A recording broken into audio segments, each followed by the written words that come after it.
Nice to see you. We have a lot of interesting things to talk about, and we have some very specific things.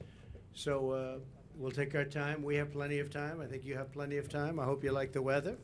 It's very nice. Nice place. Nice location. And I do thank you for being here. And we don't have very much heat. So I'd say it's perfect weather for this. The rain is not imminent, based on the fact that there are no clouds. So it's really nice. It's really nice. And let's go over some big facts and some very substantial truths about where we stand as a country, because we're a failing nation because of the way it's been run for the last 3.5 years. We're a failing nation. People are coming into our country by the millions and millions and millions. We have no idea who they are, where they come from. But we're also a failing economy. Kamala Harris is a radical California liberal who broke the economy, broke the border, and broke the world, frankly. Very destructive to the entire world, because as we go, oftentimes the world goes. She destroys everything she touches, and if she wins, your finances and your country will never recover. You're never going to recover. A radical left person wants to put price controls all over the place, which will end up driving up your prices, not down your prices. Harris has just declared that tackling inflation will be a day one priority for her. It's going to be day one. But day one, really, for Kamala was 3.5 years ago. Where has she been? And why hasn't she done it? Why hasn't she done it? I hear her complaining all the time. She was the border czar, but she didn't do anything. It's the worst border czar in history. There's never been a border czar so bad. She's been unbelievable in terms of her badness to some of our allies, some of our great allies. You know who I'm talking about. Here is the record of economic calamity that Kamala is desperate for voters to ignore. She cast the tie-breaking votes that caused record inflation. She cast the votes. She's trying to blame Biden, as you know. So it was Biden, but I'm going to do a better job. But it was her. And if she wants to do a better job, she's still got 5 months left, right? But she can't do a better job because she doesn't know how to. And she's of a place in life where she wouldn't know what a better job is. Going to destroy our country. And as a result of Kamala's inflation price hikes, they've cost a typical household a total of $28,000. These are numbers coming from government. They're not coming from me. $28,000 she's cost a typical household. Kamala's inflation nightmare continues to cost the average American family $1,100 every single month. $1,100, again, government numbers. You're paying $148 more a month on food. It's every month. Average family, because Kamala and her ideas, and Joe Biden too, I mention him, but he's sort of gonzo. It all started with the debate. I should have been a little bit easier. Somebody said, your debate performance was horrible. I said, why? Because you forced him out of government. But I believe she'll be just as bad. I believe she's maybe in many ways going to be worse, because he wasn't really a radical left, but she is. She's real. He wasn't real.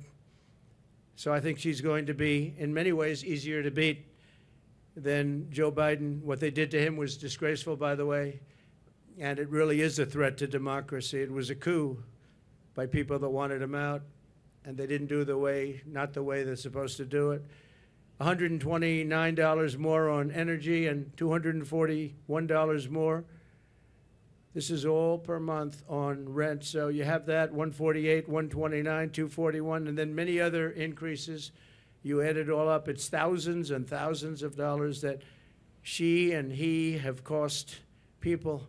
The cost of a typical monthly mortgage has doubled since I left office, and that number was about 3 months old from government, and now it's tripled. We had mortgage rates at around 2%, close to 2%, and they're now at 10%, and you can't get a mortgage. So that means it's a lot higher than 10%. I guess it is, whenever they want to give over the money, and that's a lot more than 10%. So when you think about double, they've actually quadrupled or more than that.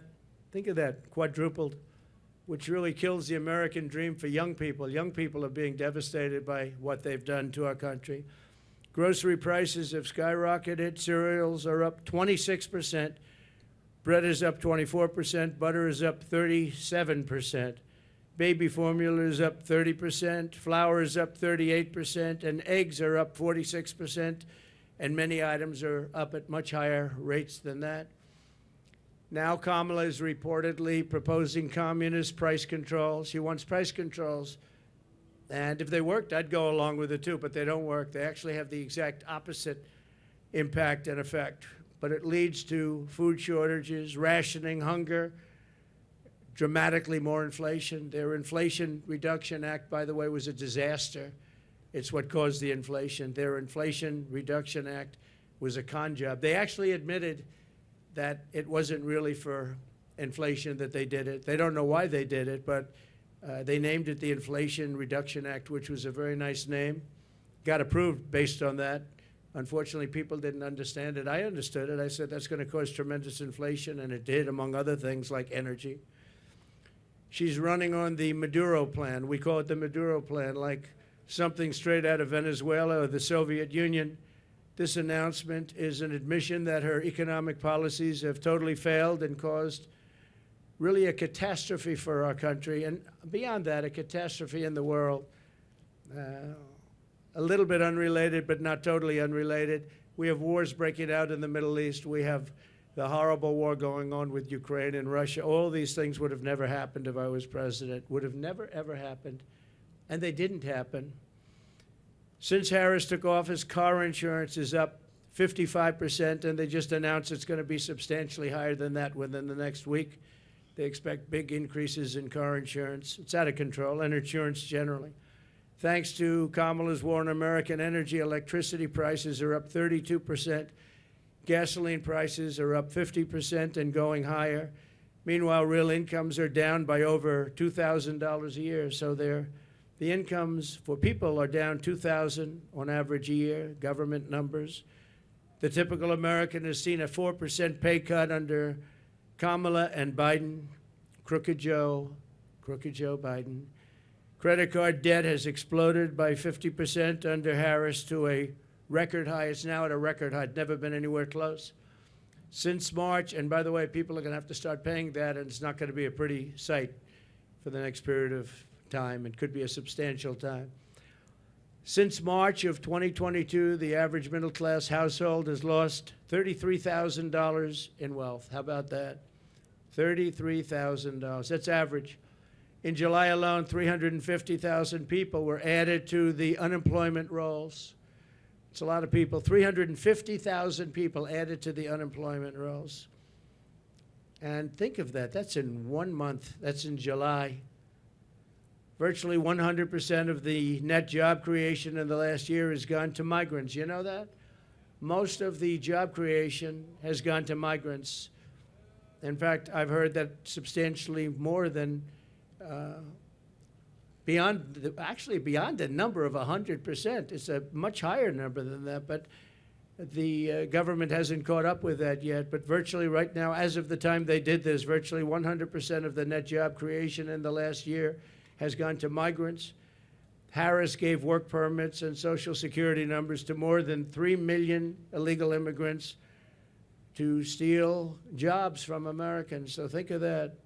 And, you know, they're having a lot of problems with Social Security. I'm going to be the one to save Social Security, but they're having a lot of problems with Social Security because under their system of putting all of these people into it, it's going to blow up and fail.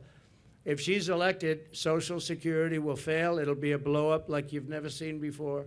It'll be a bankruptcy of the entire system, probably the nation itself. You don't have to imagine what a Kamala Harris presidency would be because you're living through that nightmare right now, and it is a nightmare. It's a nightmare. And you're going to stop inflation, but we're going to have a crash, and we're going to have a crash like a 1929 crash if she gets in. You saw a gentleman yesterday who got up, one of the top analysts in the world, frankly, and said that if Trump isn't elected, he predicts, and he's predicting you have a stock market crash like 1929. He also said the only time and the only reason the stock market has gone up, even though it had some bad moments recently, maybe because it looked like the race was going to be a little bit closer, but I think we'll take a substantial lead. You saw the polls come out today. We're leading in most of the polls, but you'll have a... I have a lot of friends over there. So I don't think they're reporters, however, are they? This was supposed to be for reporters. Thank you very much.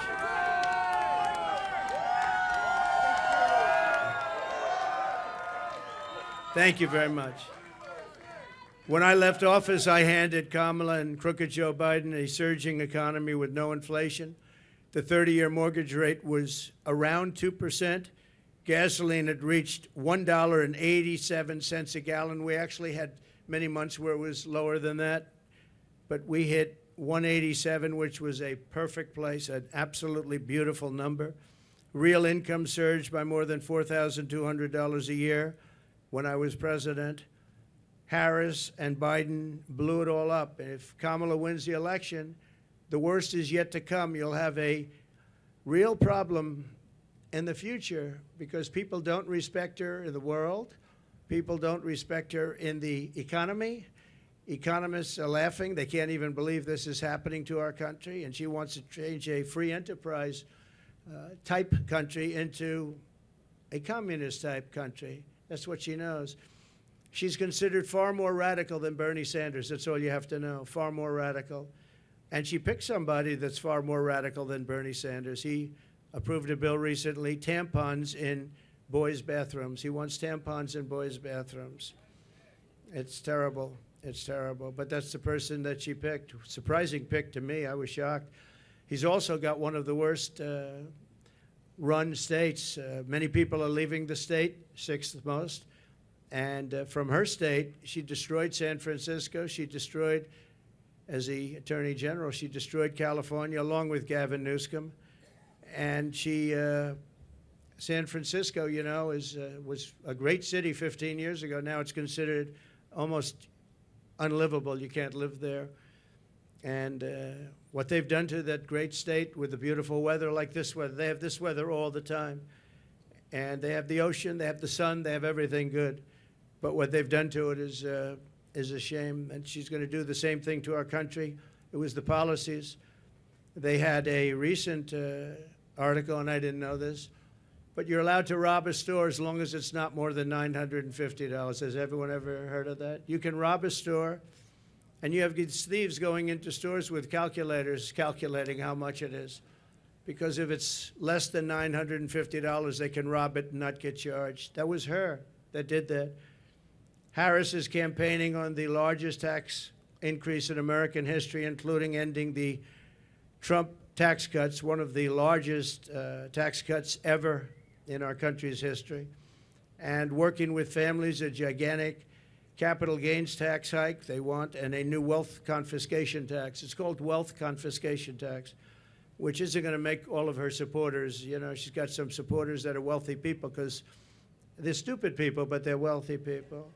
She said that a 70 to 80% tax rate is, quote, a bold idea that should be discussed and studied, 70 to 80%.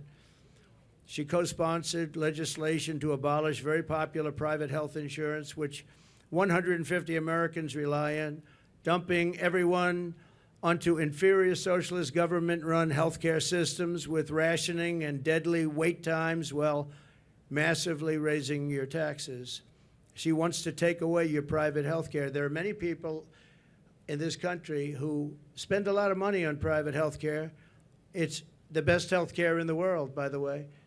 But they want to do it. They worked hard to make money, and they want to do it. Under her, you're not going to have private health care plans anymore. And you can be a wealthy person or a middle-income person, and you want to spend on a really good plan, better than a government plan could be, far better. And you're not going to be allowed. You're all going to be thrown into a communist system. It's a communist system. You're going to be thrown into a system where everybody gets health care. You wait for your doctor like 10 months, 12 months, 11 months. You got to see some of these plans, how they work in other countries. It's disgraceful. So private health care is gone. She wants it out.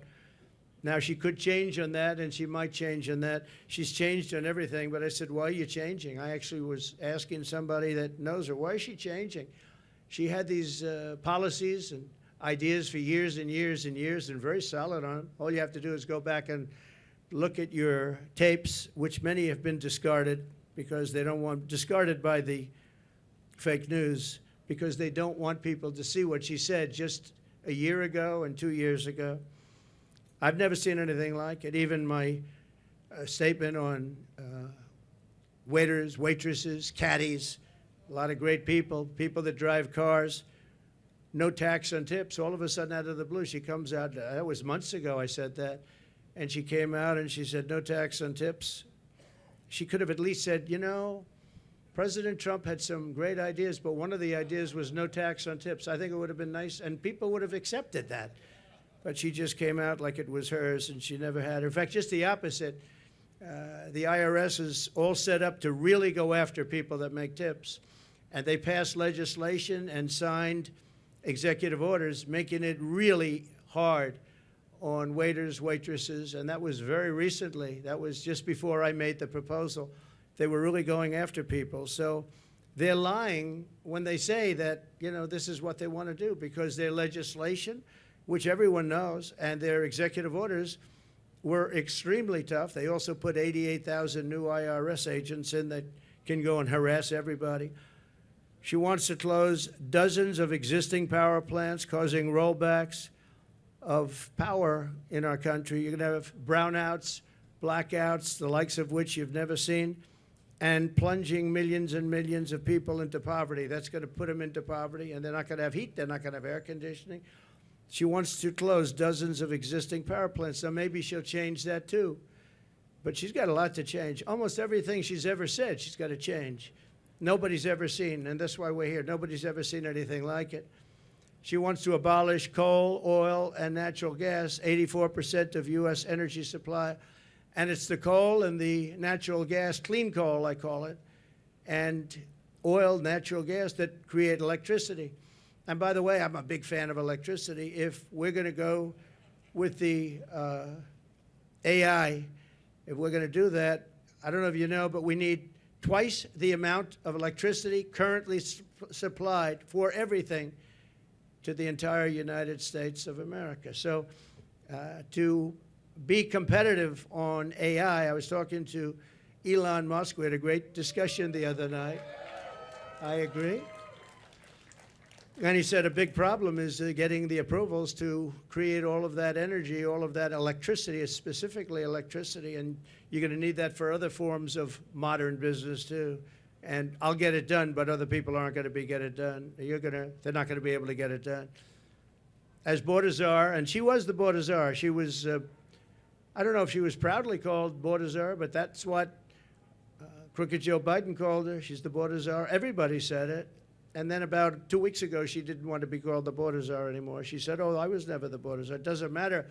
She was the person responsible for the border, and she never went there. She went to a certain location once, but I would have gone there and taken my family to dinner there. That was not a place that is going to the border, a place with no problem.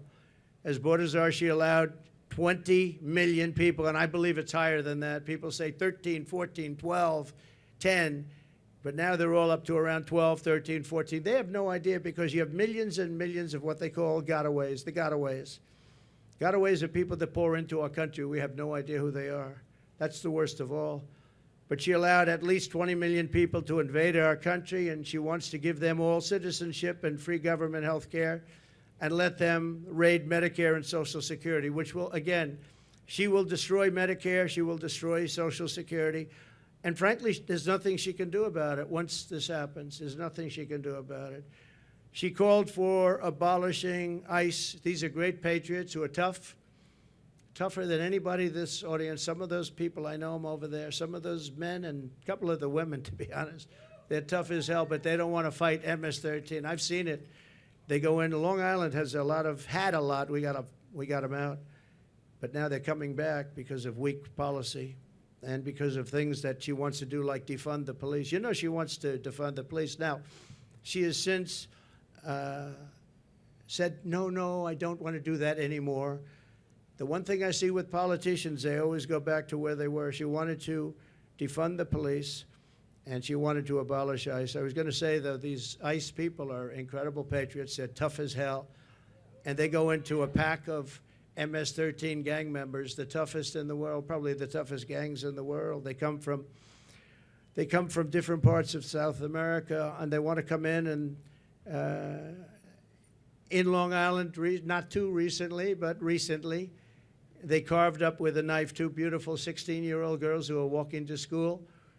And the reason they used a knife instead of shooting them was very simple, because it's more painful. They wanted to watch them agonize. And these are animals, and we have to get them out of our country, or we have to put them in jail because we don't want them back. Sometimes you have to put them in jail because their country doesn't want them back. They'll send them back the way they do. Just so you know, I know all of the people that we're dealing with as the heads of countries. And they're very smart. They're very streetwise. And what they're doing is they're taking all of their criminals, and they haven't brought all of them yet. They brought a lot of them, though. But they'll bring all of them. I'm shocked it's taken so long. If I were in their country, it would have gone a lot faster. I will tell you that I would have gotten them out, too. And they're bringing them into the United States. They're taking their drug dealers and their rapists, murderers, and every criminal, bringing them into the United States. And their crime rates are way down. They're bringing people from mental institutions and insane asylums into the United States. And their population for the mentally ill is way down. They're in the United States. They're dumping them in the United States. They're driving them through a border that's totally open. We stopped them. We didn't let it happen.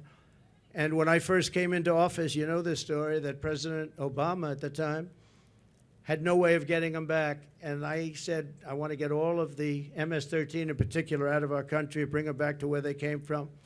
A general said, sir, that won't be possible. Why? Because they blocked the airports, they blocked the roads, they blocked everything. You can't do it.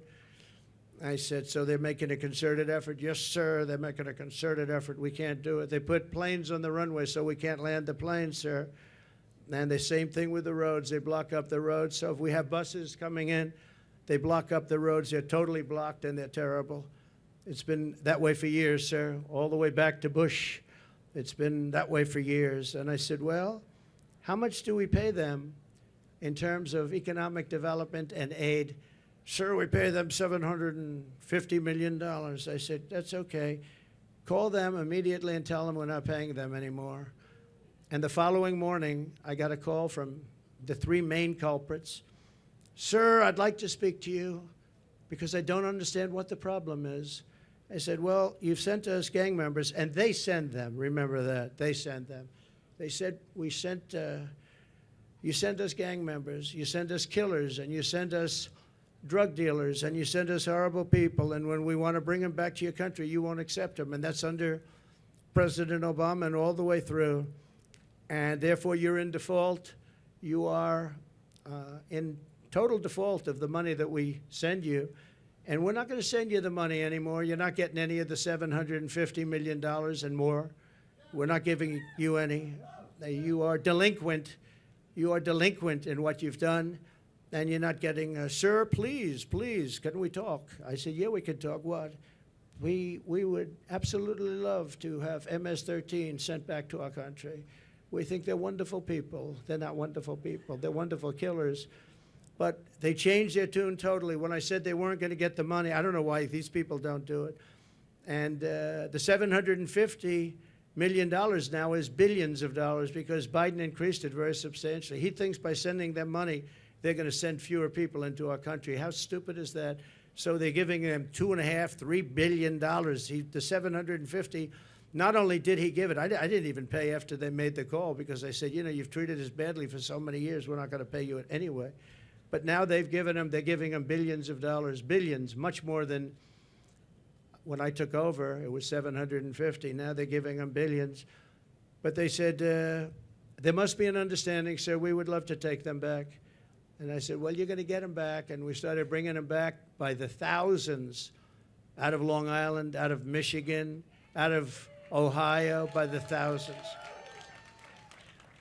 And she compared ICE agents, these brave people, to the KKK. She said, the ICE people, the ICE agents, I compare them to the KKK. Well, they don't really, because, you know, when you go into like Long Island, like Ohio, like Michigan, we had a lot of them, and you see these men, in most cases, the agents, get out of a van and walk into, they call it a pack. It's a pack, not like a political pack, slightly different, even nastier, hard to believe, right? But they would go into a pack of these killers, and all you do, I've seen it so many times, all you do is see fists and feet and hands and fighting. And 2 minutes later, they stand up and they walk out. They have them by the feet. They walk them out, or they drag them out, mostly drag them out, put them in paddy wagons, and they bring them back to their country. They take them back to the country, and the country is open arms now, open arms. And it's an amazing thing. For her to say KKK is very unfair, but she doesn't know. She doesn't want to know. She's a very strong communist lean. She wants to end detention of illegal alien migrants, releasing vicious monsters into our communities to rape, maim, and murder our population. She endorsed the funding the police and no cash bail nationwide. She was the original no funder. And the only thing Kamala Harris can deliver is horrific inflation, massive crime, and the death of the American dream. She is in favor of the death of the American dream because everything she does really stops. Any one of these items stops the American dream. We want our youth to go back and dream of being successful, someday being really successful and employing lots of people, and you can't get up early enough. I gave up that life for a life of politics. I gave up all of these beautiful places that I have all over the world for a life of being abused by the fake news media. And yet I would do it again. Somebody asked me the other day, would you do it again? I said, absolutely. Why would you do it? Why would you put yourself through? They go after you. They weaponize government. You have to deal with crooked judges that are after you and crooked prosecutors. And the New York court system is vicious and totally biased and, frankly, totally crooked. Why would you put yourself through? I said, because we're going to make America great again. That's what we're going to do. And it's very important. So when I win, I will immediately bring prices down starting on day one. We will end Kamala's war on American energy, and we will drill, baby, drill. We're going to drill, baby, drill. That's going to bring down prices of everything because energy brought it up. When they went away from my policy, they quickly went back to it, but by that time it was too late. They lost control. But they've gone back to it, and if they win the day after the victory, they'll stop with all the drilling. But they went back to it because prices were going through the roof. They were going really bad, and that's what caused our inflation, and that's what destroyed the lives of many Americans. We're going to reduce energy and electricity prices. I will, by at least half within a 12-month period. We'll be able to reduce prices between regulation and having a tremendous supply, which we have. I always say we have more liquid gold under our feet, more than any other nation anywhere in the world, including Saudi Arabia and including Russia. We're going to terminate the Green New Scam. It's called the Green New Deal. It's a scam. And rescind all unspent funds. We're going to rescind that and pay off debt. And we're going to reduce debt. We took almost $10 trillion for nonsense, for absolute nonsense. We'll do bridges. We'll do roads. We'll do things that we need. But we're not going to be spending it and wasting it stupidly and have China laugh at us. I remember when, just a short while ago, Kerry goes, hops in his private plane, flies to China to talk about the energy prices and the energy situation in China with President Xi, who I know very well. Had a very good relationship until COVID came in, but that was a fence too far. But we had a great relationship, and Kerry would go up there, and he'd leave so happy. But they don't do anything. They just talk. They said, oh, yeah, we're going to do that. Oh, as soon as we get to it. In the meantime, they're building a coal plant every week, but now I hear it's 2 coal plants a week. And we're dying for energy. We don't have energy, and they're getting set for the AI because they're going to create so much electricity, and we're not going to be able to do it. But you'll do it if I have it, because that's an emergency. We have to be able to compete with China and other countries that are able to create new energy if they want to, and they're going to want to, and they do want to. but they're building at least one coal plant a week. Germany, as you know, went a little bit like us, and that was the end of Angela because their whole economy crashed. And their new government is building coal plants all over the place. They're building brand new coal plants, nuclear plants, and other things because Germany was going to fail. So why are we following these countries that tried it and failed? And they're smart countries. They tried it, they failed. Why are we doing this? Why aren't we creating great energy plants, great sources of energy, instead of playing this game with wind that is ruining everything, killing all your birds, destroying the fields, all these gorgeous fields? You got windmills all over the place, and you have birds. You want to see a bird cemetery? Just go under a windmill. You see thousands of birds dead. The bald eagle, if you kill an eagle, they put you in jail for years. And yet these windmills knock them out like nothing, and nothing happens to the people. Now, it's a green scam. It's a shame. Look, I'm all for clean energy. I want clean water. I want clean air. But you can't destroy your country over it. You just can't do that. We want to stop wasteful spending and big government special interest giveaways. You have giveaways. You have some of these people that are giving. Look, they're not giving millions and millions of dollars to politicians because they like their policy. They're giving it because they made deals. They're going to take over lots of different things in our country. They're going to build windmills as an example. They're going to build big solar fields that take up half the desert. Massive solar fields, and I'm a big fan of solar, but it can't fire our plants. It's not going to fire our plants. Fire up those plants. We got to get them going, and the only thing that can do that is fossil fuel right now. And the only thing that can make electricity, which we all want, is right now fossil fuel and nuclear. And nuclear has its place, a very big place in our country, very big place. China's going with nuclear. France has been going with nuclear for many years. We want to end the Biden-Harris electrical vehicle mandate. We have to get rid of the electric vehicle mandate. And look, Elon endorsed me strongly, most powerful endorsement. He said it 3 or 4 times the other night during our little chat. But a chat that was very well listened to and attended. We know that, right? It broke every single record, I think, in history. And he's a great guy. But I told him, I said, you know, I have one problem. I'm all for the electric car, but it's a very small percentage. I think the electric car is incredible. I think what you've done is incredible.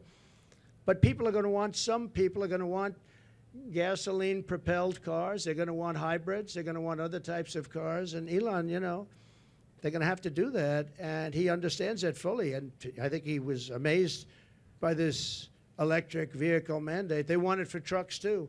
If you do it for trucks, you're not going to have any. You talk about a supply chain problem. A truck going from New York to Los Angeles, if it's electric, will have to stop 6 times for long periods of time. If you have diesel fuel, it goes all the way, and you can even come a piece of the way back before you have to reload. And with diesel, the truck gets lighter because you're using up the fuel. With the electric, it stays at a heavy weight. An electric truck is 2.5 times heavier than what we would call our traditional trucks. And a man from a company said to me, you know, sir, I've been buying trucks. For 50 years, I've been buying them, and every single year they got better and bigger and stronger and more powerful and more efficient, more fuel efficient. And now we build apartments in the truck, sir, and you would be proud to stay in those apartments. And then I say, I don't know if I would. But I know exactly what he meant, those big, he said, it's incredible, the trucks. I said, who builds the best truck? He didn't tell me. He said, they all do. You have 4 companies, 5 companies. They all do, sir. They build great ones. He said, but for 50 years, they got better. Every year, I started off with 1 truck. I said, how many trucks do you have now? 27,000. I said, 27,000, and all big ones. He's the biggest. This is the biggest. He said, for 50 years, I've been buying, and every single year, they got better, more efficient, stronger. He said, if they make us buy electric trucks, we will go back 70 years because the truck is worse than the one we had 50 years ago. And he said, I won't partake in it. They want people, they want the truckers, the trucking industry to do that. One other thing, the truck is heavier, and the battery is much larger than the tanks. And the battery would take up about half of the payload. Think of that. But just as importantly, the battery and all that goes into electric is much heavier The truck it weighs 2.5 times more than a normal truck fired up by diesel. And he said, if that's the case, sir, you would have to rebuild every single bridge and road in America because the weight is so enormous. It wouldn't be able to go on the bridges and all of the different weight-bearing roads in America. I said, did you explain this to the people? I mean, you know, a 5-year-old child, if he was hearing these things, it doesn't go far. It takes too much room. You don't have any room left for anything. It's almost the whole thing would be carrying a battery. Does anybody explain this to these people? We do explain it. They know it very well. At the end of the meeting, they say, we don't care. Just start making your electric truck. We're not going to do it. We're not going to do it, he said. So we're going to repeal all that. We're going to repeal Kamala's regulatory onslaught, saving households an estimated $5,000 a year at a minimum. The massive tax cuts and no tax on tips. We're going to make sure it gets done. She's not going to get it done. She didn't hear about it until I said it, and then she went out and she went and did it. And the other thing, no tax on Social Security. We're not going to have seniors who have been decimated by inflation pay tax on Social Security, and we'll get through it through growth. We have tremendous growth potential in this country, but not with these people running it, because all they're going to do is take away, and they want to take away your growth and your growth potential. Again, I say it all the time, we're a nation in decline. We're a failing nation. Right now, we're a failing nation, and we're going to soon be a great nation again. That's going to happen. Another thing we're going to do, having to do with a lot of reasons, a lot of things, and the economy in particular, we're going to seal the border. We're going to stop the invasion. We're going to send the illegal aliens back home. We're going to bring down the cost of health care and housing.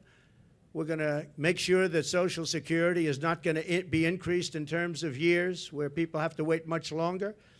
I mean, we have an obligation to take care of these people. And just so you know, I didn't do it in 4 years. I never even thought about doing it in 4 years. And they probably don't want to do it, but they're going to have no chance. They're going to have no choice, because a lot of the people that are coming in are being signed into Medicare. They're being signed into Social Security. And it's just going to explode. And it's going to happen very fast, and it's going to be very ugly. It's not going to happen with us. We're going to open up tracts of federal land for housing construction. We desperately need housing for people who can't afford what's going on now. And when we open it up and we take off some of the restrictions and regulations, you know, in California, 50% the cost of a house is regulations. They have to adhere to regulations that bring the cost of the house up by 50%. We're going to bring back our supply chains to stop costly supply chain disruptions. We have tremendous disruptions. I have it all the time, and I think you do too. We order things, and I keep saying, well, when's it getting here? Sir, there's a supply chain disruption. And, I mean, you end up getting stuff like 3 months late now. I don't know, all these geniuses over here, I think we can say that. I'm not sure that you're necessarily as much into it, but they are. And I will say that very often, we have problems with supply chains where I'm waiting for things for weeks and weeks, and I say, by the way, whatever happened to it? Supply chain, sir, it's not coming in. And it's a terrible thing. Nobody ever thought a thing like that would happen to our country. We're going to restore peace and stability all throughout the world.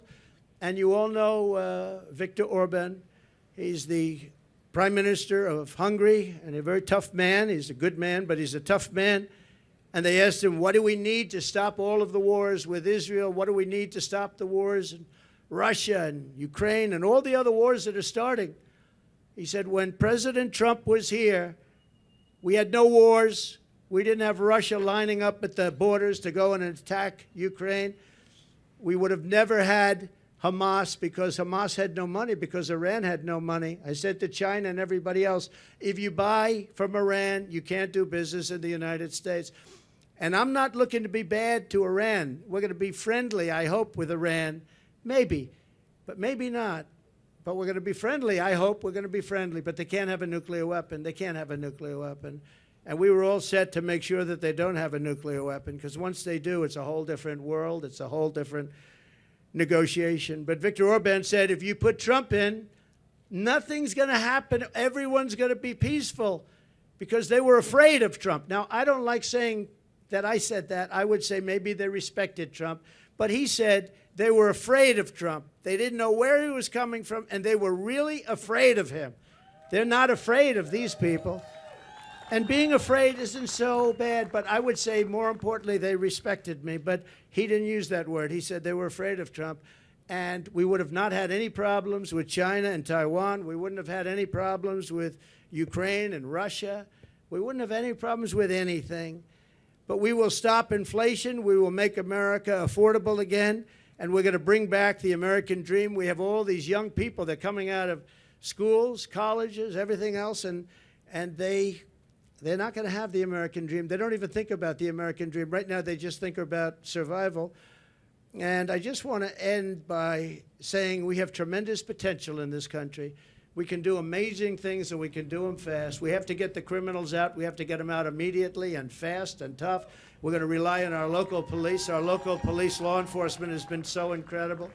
And they know. Somebody said, how will you get them out? How will you know? The local police know the name and serial number and middle name and last name and where they come from of every single bad guy that's come into our country.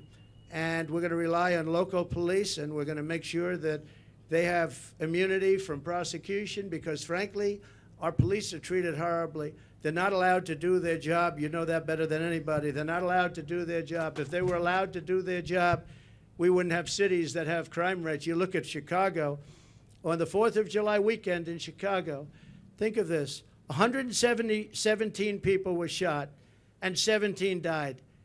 Afghanistan isn't anything like that. And speaking of Afghanistan, the single most embarrassing day in the history of our country. And yesterday I saw they gave $85 billion worth of brand new military equipment that I rebuilt the military, so this was equipment that, to a large extent, I bought. But brand new, and they had a parade yesterday, a beautiful parade. We were going to get out with dignity and strength. We were there for 21 years, and we were going to keep Bagram because it's 1 hour away. Bagram is this massive Air Force base that I visited. It's a massive base, and we were going to keep it because it's 1 hour, not because of Afghanistan, but because it's 1 hour away from where China makes its nuclear weapons. And they were showing it off yesterday, but the fact is that China now controls Bagram. China, can you imagine that? And we left. We were going to stay there. We were going to keep it. We were going to get out with dignity, strength. We were going to take our soldiers out last, not first. We took our soldiers out first. I dealt with Abdul, and he's still the leader. Strong man, smart man. But he understood that if he did anything, because we were losing a lot of people to the snipers, and under Obama, it was terrible, it was brutal. They'd be walking around and just get shot, and that was the end of them. Our people, and other people too, civilians. And I let him know that if you do that, we're going to hit you so hard like you've never been hit before. But why, he said, do you send me a picture of my home? Why? Why do you send me a picture of my home? I said, you'll have to figure that one out later. But I said, we're going to have to hit you people so hard like we've never hit anybody. And he understood. And he said, yes, Your Excellency, I understand. He called me Your Excellency. I wonder if he calls that to Biden. I doubt it, right? But he understood that, and he respected us. And for 18 months, not one American soldier was killed. Not one. And then I left because of an election where I got millions of more votes than we did in 2016. We got millions of more, from 10 to 12 million votes more. Think of that. No president has ever gone with that kind of an election uptick. Usually a president will get less. President Obama got less, much less, his second time, but he won. But he got much less. We got 10 to 12 million votes more, and that's not including other votes that we can talk about it another day. But this is their votes, 10 to 12 million more. And we left, and that's when all the problems started. We didn't have these problems. We would have never had a problem with Abdul. We would have never had a problem with anybody, frankly. And I'd have to say, you're looking at things behind me. They did a nice job. Wow, I haven't gotten to see. That's good. I don't like the tags very much. Look at that, up 46% eggs. Wow, up 65% Wow, school lunch is up 65%. How can a family afford that? But look at this over here. What a nice job. I think I'm going to take some of them back to my cottage and have a lot of fun. Like the Cheerios. I haven't seen Cheerios in a long time. I'm going to take them back with me. Bacon is through the roof. They're all through the roof. The milk, everything is bad. And we're going to straighten it out. We're going to bring prices way down, and we'll get it done fast. And with her, it's just talk. She's a radical left San Francisco person who destroyed the place. And I don't know. It's hard to believe that she can even be in the discussion. They had a group of 12 people that she was considering, and they put her name in there, and they marked them, who were the best and who were the worst. And she was actually rated the worst of the 12. They had 12 plus her, 13 people. And they rated her the worst. Now, 6 weeks ago, she was considered to be a failed vice president and a failed administration, a disaster. And now all of these people are talking about her like she's Margaret Thatcher, liberal version. She's not smart. I don't believe she loves our country. And we cannot have our country destroyed, because once that happens, it'll never be able to come back. Okay? If you'd like, we can ask a few questions. Yeah, please. It's been reported that you recently spoke with Prime Minister Netanyahu, maybe as recently as yesterday. Can you clarify when the last time was you talked to him, and what advice, if any, you're giving him about a ceasefire, about ending the war? The last time I saw him was at Mar-a-Lago, and he came with his wife and a large group of people. And we had a very good relationship with him and with Israel. Again, this would never have happened. October 7th would have never happened, would have never, ever happened. And he asked for the meeting. We had the meeting. It was about 2 hours, 2.5 hours long. And I expect I might be talking to him, but I haven't since then. No. Did you encourage him not to take a ceasefire deal? Did you give him any advice? No, about I didn't ending encourage the war? him. No, he knows what he's doing. I did encourage him to get this over with. You want to get it over with. It has to get over with fast. But have victory, get your victory, and get it over with. It has to stop. The killing has to stop. Yes, please, behind you. Thank you. Thank you, President Trump. You've spoken very passionately about how God saved your life. And I'm wondering, have you put much thought into why God saved your life? As in, for what purpose has he been shielding and protecting you? So, I don't know if you heard the question. You've spoken about God saving your life. That I've spoken passionately about it. And something happened, because that was a miracle. I never looked that way. The audience was massive, and it was in front of me. I never have that particular graph. That was a graph on, as you all know now, that it's very, I think everyone knows it very well, but it showed the great numbers on illegal immigration. It was the lowest point we've ever had. And it was one that I use less than 20% of the time. It's always at the end of the speech, not at the beginning of the speech. And it's always on the left side, not the right side. And yet, for some reason, I called it. It's not on a teleprompter. I do things largely without a teleprompter, frankly, because it's hard to hold an audience if you're going to go for an hour and a half or 2 hours reading a script. And I just talked about it, and I moved to my right, turned sharply to my right, ping. And if I didn't do that, I'm not here with you. So, yeah, God has something to do with it. It's a miracle, and God had something to do with it. And maybe it's we want to save the world. This world is going down. This world is going down. So it could be. But I believe that. I believe that my sons are very good shooters. They're like scratch golfers, better, relatively speaking, with shooters, great shooters. And Eric and Don both told me from 130 yards. I said, well, that's pretty far away, isn't it? They said, no, that's like a 1-foot putt with, weapons like the one being used. Plus, he was a good shooter. This guy was a good shooter. He went to the range and shot a lot, and he was supposed to be a pretty good shooter. They said a bad shooter would hit the target almost 100% of the time.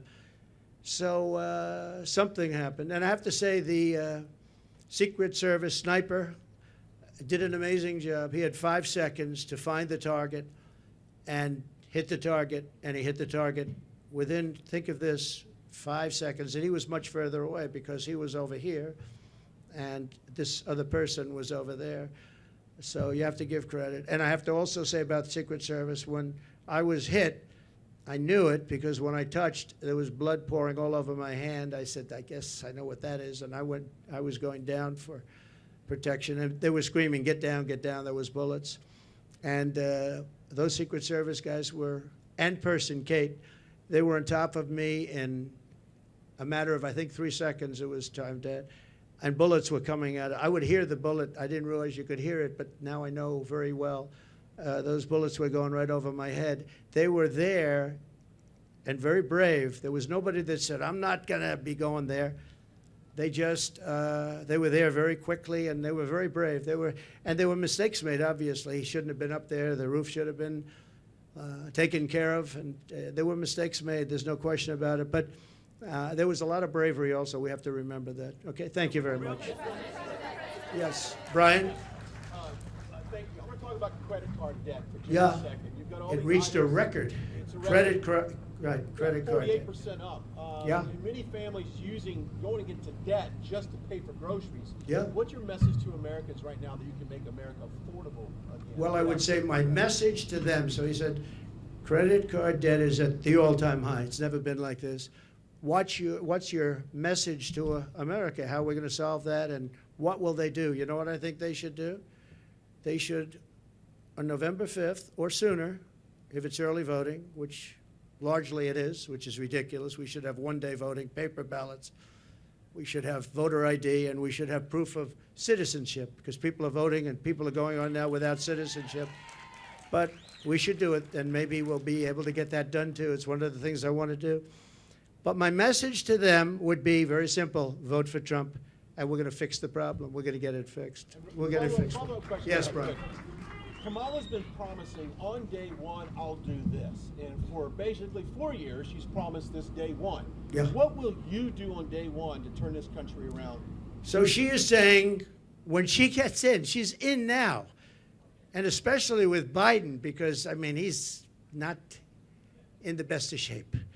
But you know what? She's in there now. She can do anything she wants. And she's still saying, if you elect me, I'll do this, I'll do...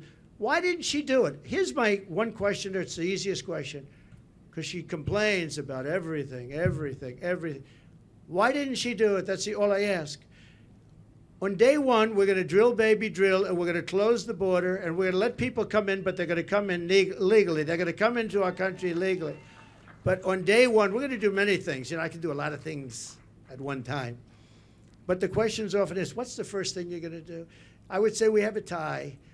We're going to close the border. We're going to stop the millions of people coming in, and we're going to take all of the criminals that have come in, and we know every one of them. I know. And the local police know better than anybody else. They're going to work with us. I've spoken to a lot of the sheriffs, every police, virtually every law enforcement group in America has endorsed Trump. I don't think anybody's endorsed Kamala. Not one. I don't think anybody's endorsed him. And you know that better than anybody. In Florida, all over California, they've endorsed me. We have the relationship I have with law enforcement. And these are great people, and people that we have to really cherish and respect and let them do their job and protect them. And you'll always have a bad apple in everything. You have bad apples as reporters. That I can tell you many. I'd say about 80%. But you're always going to have bad apples. But you have very, very few when you look at it. Very, very few. You have to let them do their job. You have to protect them. But basically, we're going to drill, baby, drill. We're going to get the energy prices down almost immediately, and we're going to close the border, and we're going to get the crooked ones out, the bad ones out, and we're going to let a lot of people come in, because we need more people, especially with AI coming and all of the different things, and the farmers need, everybody needs.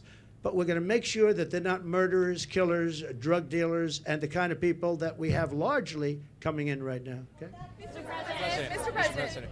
Many of your allies who want you to win in November say your current strategy isn't working, that you need to stop with the personal attacks on Kamala Harris and deliver a more disciplined message.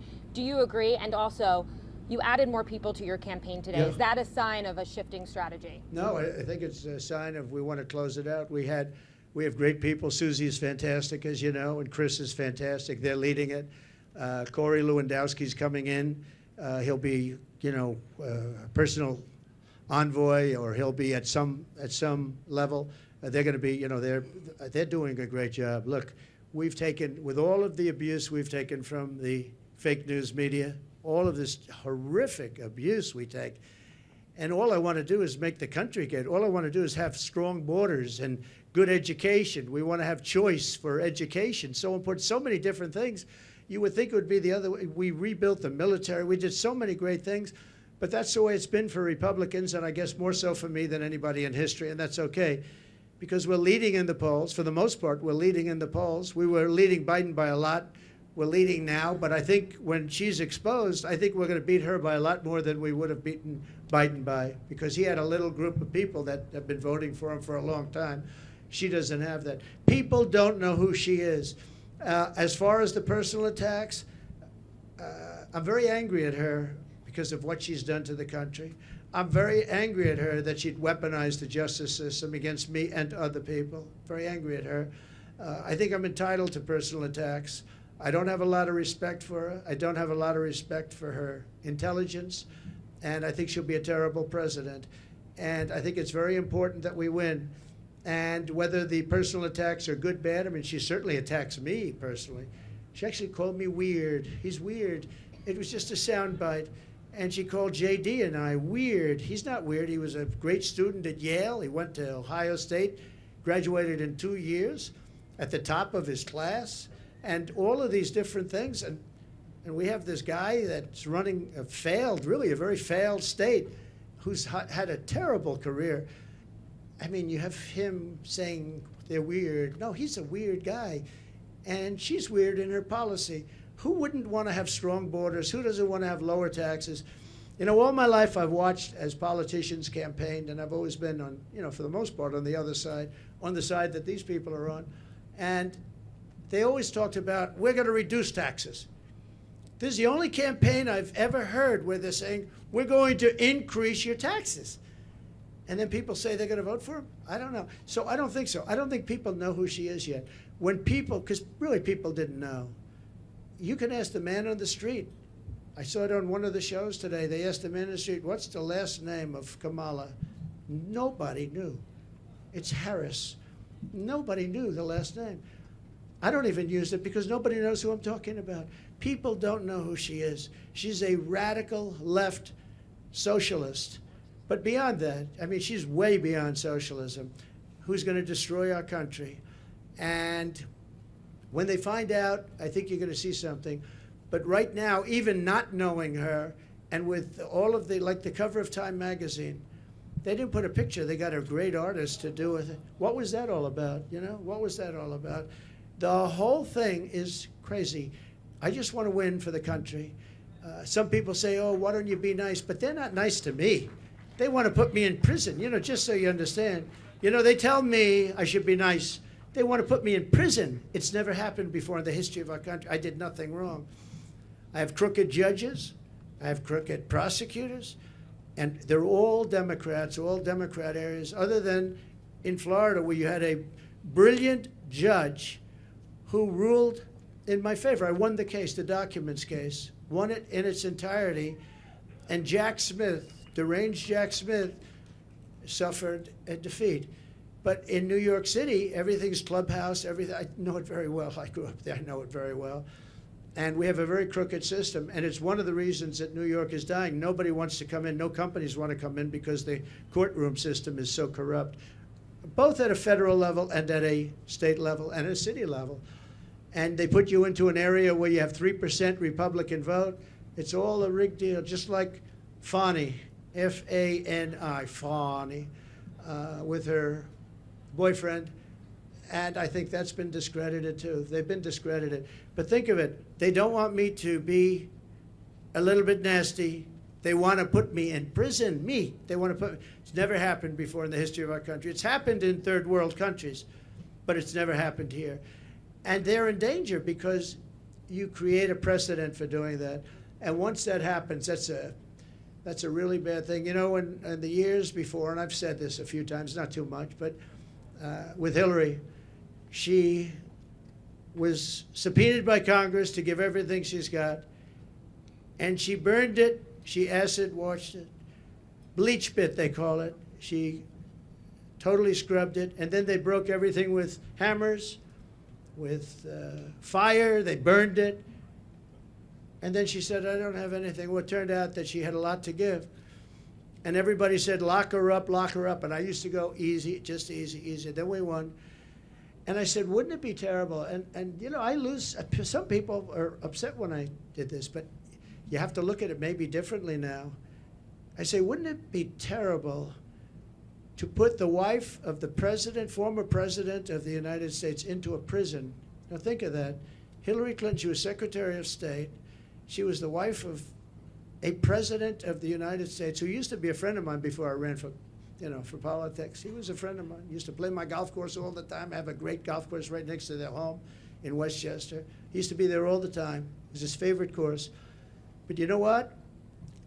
I could be president of the United States, who used to be a friend of mine before I ran for politics. He was a friend of mine. He used to play my golf course all the time. I have a great golf course right next to their home in Westchester. He used to be there all the time. It was his favorite course. But you know what? I could have done that very easily. She was so guilty. And I said to my people, wouldn't it be terrible to put, I don't know, wouldn't it be terrible to take, and we won the election, wouldn't it be terrible to take a former Secretary of State who was the wife of the President of the United States and put her into a prison? But that's what they want to do with me. And I did nothing wrong. It's all crooked politics and really crooked judges. You know I have a gag order. Do you know I can't even talk about it right now? Do you know that I have a judge who has a gag order? He doesn't want me to talk. And the reason he doesn't want me to talk is because what I say is so devastating and so horrible for him. But think of it, I have a gag order. There's never been a politician in history, I mean, probably for any politician for a city council office. I'm the leading candidate to be president. I won virtually unanimously. You know, I beat everybody. It was the quickest primary in history. There's never been one that was done so early. I had people that were very talented people, and I beat them by 45, 50, 60, 70, 80 points. There was never a close race. Nobody was even close. Good talent. They weren't close. And I'm running against the Democrats. So it's a two-party system, whether we like it or not. Republican, I'm the Republican, and I'm leading. But let's say I'm tied, but I'm leading. I believe I'm leading by a lot more than people think, and I believe we'll be leading by a lot more. And I have a judge who put a gag order on me. So when you ask me a question, or when you ask me a question, I can't give you an answer, because if I give the answer, they want to put you in jail. He said, we'll put him in jail if he talks beyond the gag order. And this is in a state where, unfortunately, the laws have been very bad, and they haven't been upheld by the appellate divisions generally. Although I have one case where we a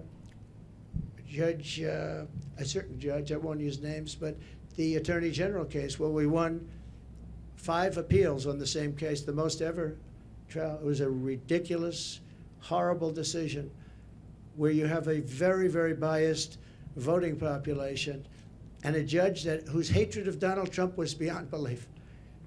And we won the case, but he ruled a ridiculous amount of money, civil case, ruled ridiculous. Now this is what they're doing is interference with an election.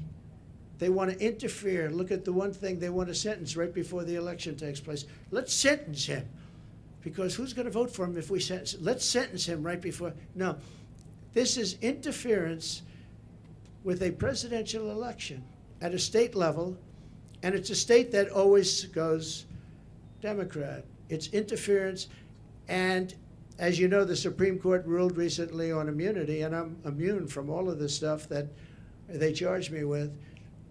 But isn't it a terrible thing? And yet Hillary Clinton, when it came time to make a decision, I said, I don't want to put the wife of the President of the United States in prison. I want the country to come together and to be unified. And here it is a few years later, and these people say, let's put him, why? Because I challenge an election? Because I want to challenge an election, or some other reason? It's a really disgraceful thing. It's a shame. And it's a very dangerous thing for both parties, because once they start that ball rolling, once they started rolling, that's a nasty ball. Yes, please. Mr. President, Please. Just 2 quick questions here. Nikki Haley told our Brett Baer that Republicans need to stop whining about Kamala Harris, focus on courting those independents, those suburban women, the moderates out there. What do you think of that strategy, and would you consider having Nikki Haley on the campaign trail with you? Sure. I think that we've done very well. I think that we're hitting a nerve. I think this is a different kind of a race. All we have to do is define our opponent as being a communist or a socialist or somebody that's going to destroy our country. You know, I fought Nikki very hard. I beat her in her own state by legendary numbers. And I get along with her fine. I appreciate that she endorsed me and all of that. No, I think that, I think relatively to what they're doing and how radical they are and how, in many ways, how sick they are, I think I'm doing a very calm campaign. I mean, we're here. There's no shouting. Now, you'll say he ranted and raved, and not you, but some of you will say he ranted and raved. I didn't rant and rave. I'm a very calm person, believe it or not. If I wasn't, I probably wouldn't be around anymore, you know? Probably wouldn't be around. But no, I think I appreciate her advice. I have to do it my way. You know, I ran against her, and I did it my way. People said I should maybe do it a different way, but I won in South Carolina by numbers that nobody's ever seen before. You know, it wasn't even close. And I think she's a good woman. I'd love to have her support. Yeah, she gave me support, but I'd love to have her go around and campaign. As a quick follow-up on the economy, you mentioned this in your remarks. Vice President Kamala Harris wants to put a ban on price gouging. Do you think that the federal government should be responsible for determining food prices? Well, not only responsible, they probably can't do it legally, and that will drive up prices. She wants no fracking. Now, she may go and change that. I think she's already changed it. But she wants to have no fracking. I want no fracking. But for her whole life, she said that, no fracking. Then about, I don't know when, a couple of months ago, all of a sudden when she started looking at polls, remember this, she all of a sudden says fracking. I don't think I won Pennsylvania, and I did much better the second time. I won it in 2016, did much better the second time. I know Pennsylvania very well. I don't think there's any way in hell that somebody that's intelligent living in Pennsylvania is going to vote for somebody that basically will eventually end fracking, end fossil fuel. So whether it's Oklahoma or Texas or Pennsylvania, it's a big energy state. People don't realize that 350,000 people work in that industry. But maybe more importantly, they don't want to pay $9 a gallon for gasoline. So, no, I think that she's made statements. I don't know how you get out of it. I don't know how you can say for 10 years there'll be no fracking. I mean, we have tapes of her laughing at the stupidity of the question.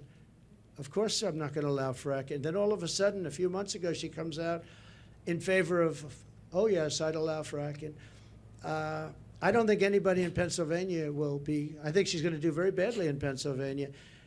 You have to frack. We need the energy, and Pennsylvania needs the jobs, but Pennsylvania needs the energy also. That energy is going to support our new system for AI and all of the other modern things that need massive amounts of electricity and energy, massive. So it's a very good question, actually. But we have to unify as a country. We have to come together, and I think we can. You know, I get that question oftentimes, and I used to think maybe there's no way because, you know, some people want a border, some people don't want a border. Most people do want a border. But there's such a difference in people. But just before COVID coming out, so 3 years, we went a long period of time, and we had an economy going the likes of which no country had ever seen before. I think you would agree. There's never been anything like it. And people were coming together. People were calling me I would call them radical left. But I would say very liberal people, very progressive people. They came to me. We would like to get together. In fact, we worked out criminal justice reform. I was the only one that could have done that. I won criminal justice reform, and I got that for black leaders that came to see me. Criminal justice reform. Obama couldn't do it. Biden wouldn't even try. But nobody could do it. I got that done. And I got conservative votes to get it done. They needed at least 5 very conservative votes. It was very hard to do. I got that done. Our country was coming together. And, you know, I can tell you the story of criminal justice reform. When you do that, that means that's a big step. But I was seeing people that were not seeable, that I wouldn't want to see them and they wouldn't want to see me. And all of a sudden, I was having lunch with people that, if I told you who they were, you wouldn't even believe it. Our country was coming together. Success was bringing our country together. and it can be done. Success will bring our country together again. It can be done. It was an amazing phenomena. And I used to say, I don't know, it's awfully tough to get it together. I've never seen anything like it. Like, for instance, me getting criminal justice reform done. And I did that with Democrats and some very conservative Republicans who said it's very unfair where people are staying in jail for 35, 40 years. And today they wouldn't even be charged with a crime for what they did. And we got it done, and I was very proud of it. But our country was coming together. The black population had the best numbers they've ever had on jobs, on income, on everything. The Hispanic population had the best numbers. Asian population, men, women, young people with diplomas from the best schools, Harvard, MIT, the Wharton School of Finance, they're all coming together. And everybody was happy. And young people without a high school diploma. The best MIT students and people without a diploma were all working. They were making more money than they've ever made. There wasn't one group that wasn't doing better than it was the year before, 2 years before, or 10 years before. It was the best our country had ever done, and we were leapfrogging China. China didn't have a chance. I took in hundreds of billions of dollars in tariffs from China. Hundreds of billions of dollars. No president ever took in 10 cents. And what happened was an amazing thing. We had a great, successful country, and our country was unifying. It was the first time anyone's seen it, but our country was unifying. Mr. President, out there. I know you're saying that you're leading in some polling, but there is other polling out there. Fox News poll out just yesterday has you up by just 1 point. How do you break 1 or 2 points, yeah. And Fox News has always been my worst poll, believe it or not. And even Fox News had me up by 1 or 2 points yesterday. Came out, I think, 2 points, 1 point. I also think, I tend to poll low. In some cases, really low. In 2016, I was polling low because people didn't want to say who they're voting for. I don't know if that's supposed to be a good thing or a bad thing, but it is what it is. And we did very well in 2016, and we did much better in 2020, much better, but bad things happened. Through COVID, very bad things happened, so we're not happy about that. Yes, I've seen you around a little bit, so go ahead, please. Mr. President, thank you for doing Thank you very much. Thank you. So you talked about how COVID from China was a fence too far. What's your plan for holding China accountable if you get reelected? Well, I want to get along with China. I had a great relationship with President Xi. We made a fantastic trade deal, $50 billion of farm products and manufacturing products they had to buy here, and they were adhering to it. They don't adhere to it anymore because they don't respect Harris or Biden. But as you know, we signed a trade deal with China, and it was actually better than even the USMCA. It was a great trade deal. China had to buy $50 billion, not $15 billion, or not anything else, $50 billion. And it was a great trade deal. I think that that's one of the underrated things. I think we'll have a great relationship with China. I hope we're going to have a great relationship. But it's got to be a fair relationship. China was taking advantage of the country for years. But so was every other country, in all fairness to China. Every single country was taking advantage of the United States. I can't think of one country where we were doing better than them. Japan was taking, Abe was my dear friend, one of the great men, great leader. But all of these countries were, I used to say, who signs these agreements? It's amazing that we economically survived because we had such bad negotiators or people were getting paid off. I actually looked at some deals. I'd say nobody could be so stupid to sign a deal that's so one-sided. Whoever made this deal has been paid off. And then I'd look into it a little bit, and all of a sudden he's working as an agent for that country 3 years later, 5 years later. Now, we changed a lot of those deals. South Korea, we changed the South Korea deal. We made it from a horrible deal to a good deal. I changed the Japan deal. But I made a great deal with China. They had to buy $50 billion worth. They never bought anything like that. In fact, it was a misunderstanding. When I said the people were negotiating, what number are we talking about? They said 15. I thought they said 50. So when they came back to me, they said, sir, we're all set to get it going. I said, good, what's the number? 15. I said, you told me 50. Why are we going down to 15? They said, no, we said 15. I said, you told me 50. Actually, I heard them wrong. They said 15, but I heard them wrong. So I said, go back and get 50. And we got 50 instead of 15. And it was great. You know, I really think that we can have a great relationship with China. We can have a great relationship with a lot of countries that right now. One of the things with China, I know as much as any country, but all of the countries, the one thing is they have to respect you. If they don't respect you, and you know, I was very tough in countries like Japan, and yet Abe, who was a great man, assassinated, horribly assassinated. He was a great man. He was a great leader. But I believe, and I was very tough on him. I was very tough on Russia. Russia, I was probably the toughest. I ended Nord Stream 2.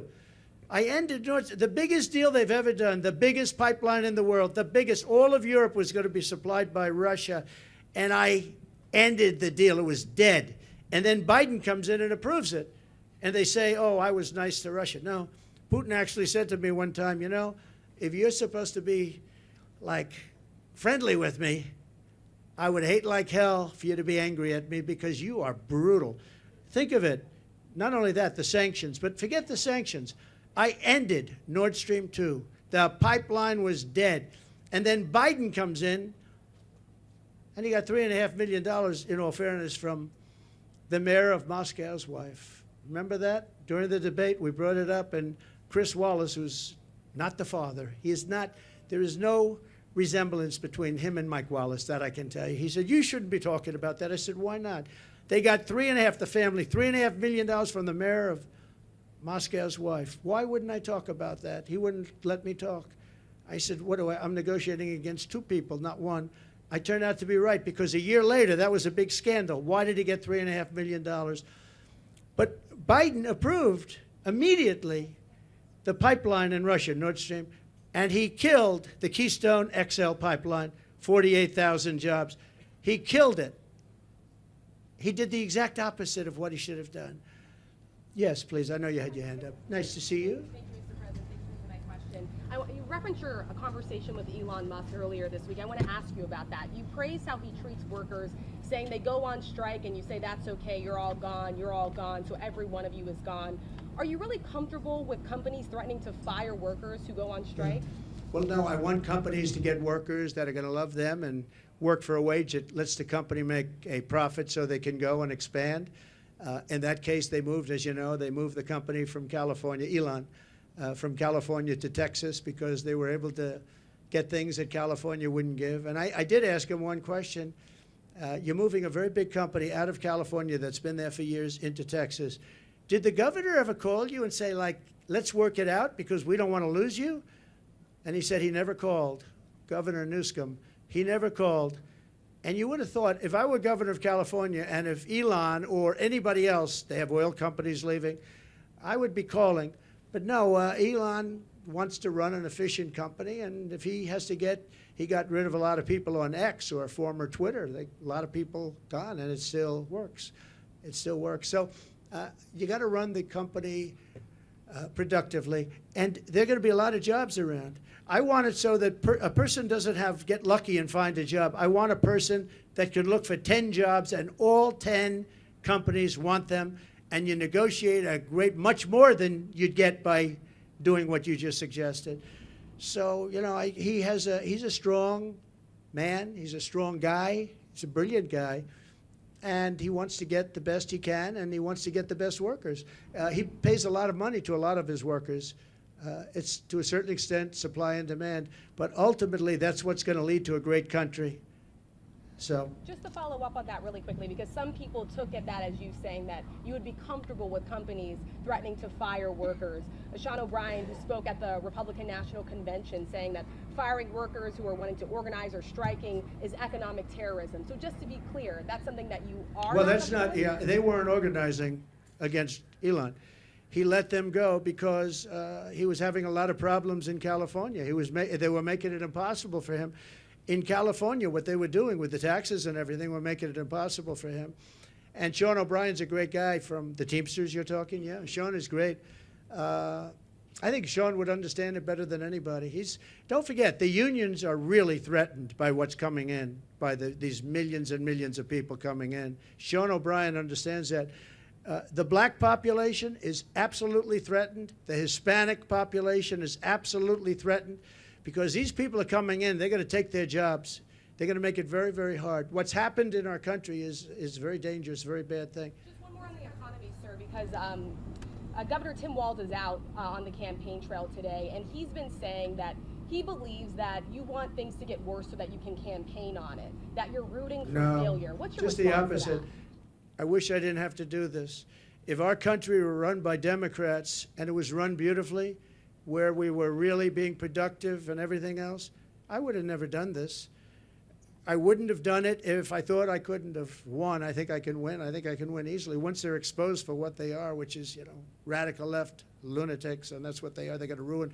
She's going to ruin our country. Going to ruin our country. And I just hope the people of our country, and I believe they are because I see it already happening, but I hope they are able to think for themselves, because if they think for themselves, if they look at the destruction that's going to be caused by Kamala and this person from out of nowhere, he came out of nowhere, a state that I love that state, but a state that's doing so poorly, where he's the one that signed in tampons in boys' bathrooms. He signed a bill that boys' bathrooms, all boys' bathrooms in Minnesota will have tampons. And what's going on? What's wrong with us? What's wrong with us as a country? So no, I would, if we had somebody doing a phenomenal job, I would be extremely happy.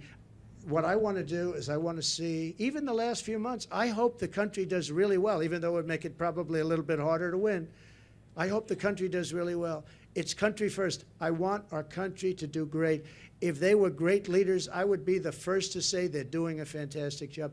Thank you all very much. I appreciate it. Thank you. Thank you very much. Thank you very much.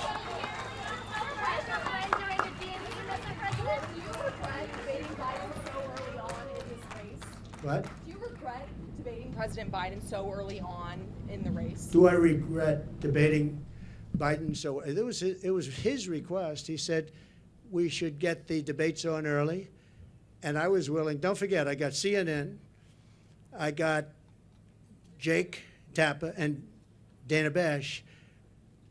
They're not Trump people. They wanted to have a debate where their mics are turned off when the other person's answering the question. They gave me every single thing that I couldn't approve, and I said, yeah, I'll do it. So no, I would, if we had somebody doing a phenomenal job, I would be extremely happy.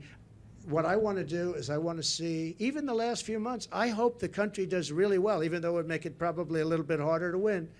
I hope the country does really well. It's country first. I want our country to do great. If they were great leaders, I would be the first to say they're doing a fantastic job. Thank you all very much. I appreciate it. Thank you. Thank you very much. Thank you very much.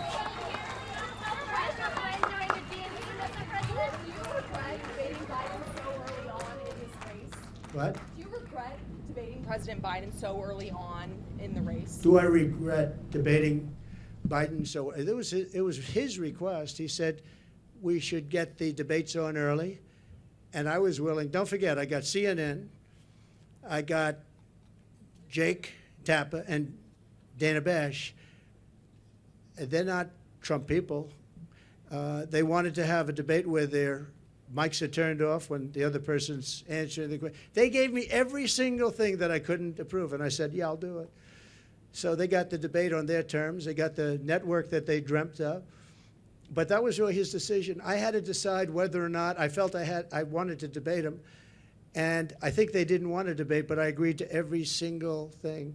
It was a debate where they said, we'll give him something that it'll be impossible for him to accept, and I accepted all the terms, other than when they had us sitting down at a desk, and I said, I think that makes us look bad. I don't want to sit down. Let's stand up. And they agreed to that. Other than that, we gave them CNN, we gave them Dana, and we gave them Jake. And by the way, I have to say, Jake Tapper and Dana Bash were unbelievably straight and honest, and I give them a lot of credit for that. A lot of people were saying you couldn't have a fair debate. I think we have that with ABC. I have some people at ABC that don't like me too much. I find it to be about the worst. George, Slobodopoulos. I have a lot of people at ABC that I find it to be actually the most unfair of all the networks, and they want to do it on ABC. Whatever, I don't mind. The question that you're asking, though, about whether or not the debate should have happened would have been a better question to ask of Joe Biden, because had he not done the debate, he would still be running for president, and people would be hiding him. Just like they're hiding her right now. You know they're hiding her no different than him, because I believe she's grossly incompetent, and I don't think that when people hear what she has to say, they're going to buy it. Thank you all very much.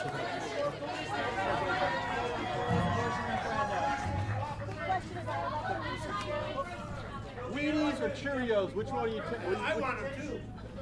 Which one are you picking? What happens to all these shirts? She's 100 years old. She wants my autograph. I think we should do it. What do you do?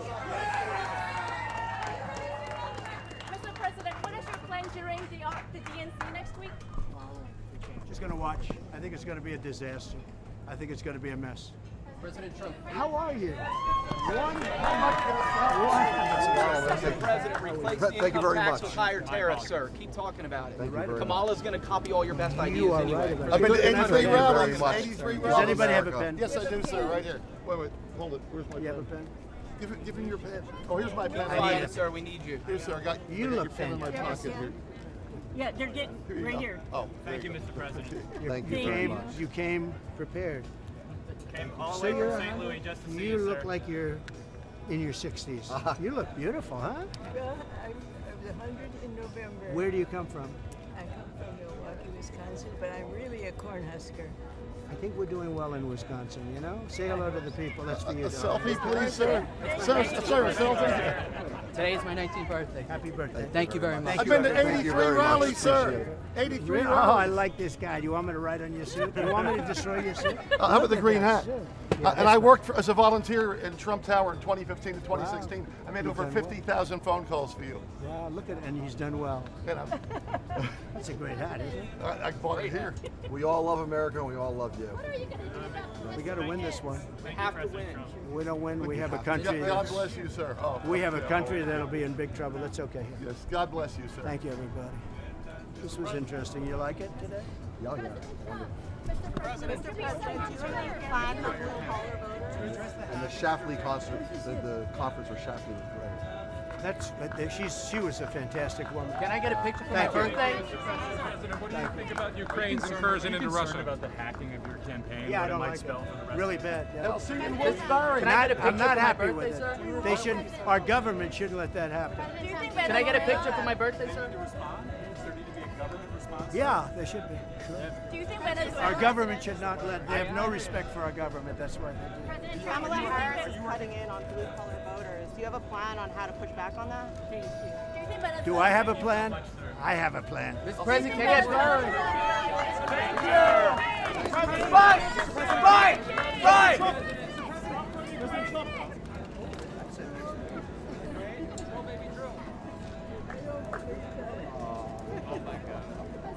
Thank you so much. President Trump, I just Thank you, sir. Thank you. They lost 100,000 because of their incompetence. Who's going inside for the Israelis? I am. Are you? Okay. How are you? Nice You're going to hear me speak. Yes, sir. Just say, please don't let him speak anymore. Mr. President, would you sign? Mr. President, would you sign this? Mr. President. I sent them last night. Mr. President.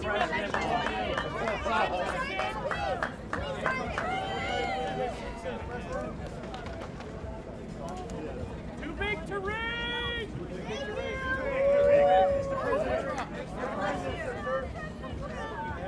Well, are you freaking out? I don't have to listen to it the whole time going down for an hour in the car? You should have shouted out. You should sign your hat. I don't have anything for Oh. you to sign. Take care.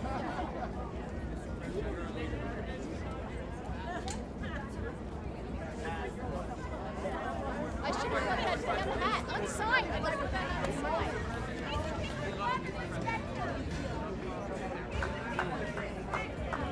I got it, autograph.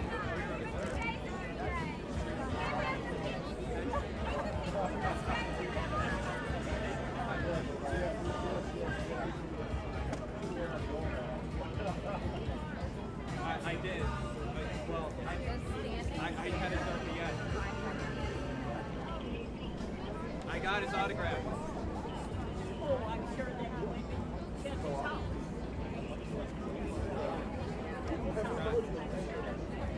This is hard. Autograph. I didn't get a picture of us doing it, but I got a picture of me. Yeah, it wasn't like a selfie, but I got a picture of me and he drove close by.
Very nice. I saw you there. Very nice.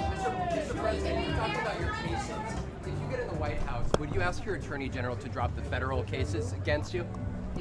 Would you ask your Attorney General next year, if you get in the White House, to drop the federal cases against you? I don't want to talk about that. They're nonsense cases. They shouldn't have ever been brought. I'll see you on television tonight.